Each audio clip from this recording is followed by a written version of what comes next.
Si Jericho Rosales at Janine Gutierrez ay muling namataan na magkasama at mukhang nagde-date ang dalawa, ayon sa ilang nakakita. Maraming nagsasabing tila na-miss nila ang isa't isa dahil ilang araw ding wala si Echo sa taping ng kanilang seryeng, Lavender Fields.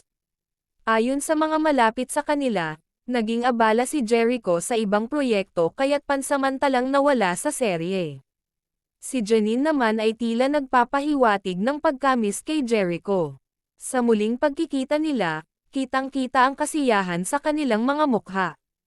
Hindi maitatanggi ng ilan na may kakaibang chemistry ang dalawa, nakapansin-pansin hindi lamang sa serye kundi pati na rin sa kanilang personal na buhay.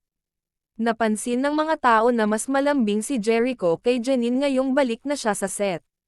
Sa kabila ng kanilang busy schedules, nakakahanap sila ng oras para makapag-bonding. Hindi rin nakaligtas sa mata ng publiko ang ilang sweet moments nila off-camera. Sa kanilang mga panayam, parehong iniiwasan ng dalawa na pag-usapan ang personal na relasyon nila. Gayunpaman, maraming tagahanga ang umaasa na may namumuo ng espesyal na koneksyon sa pagitan nila. Habang patuloy ang pagtakbo ng serye, mas lalong nagiging matunag ang usap-usapan tungkol sa kanilang closeness.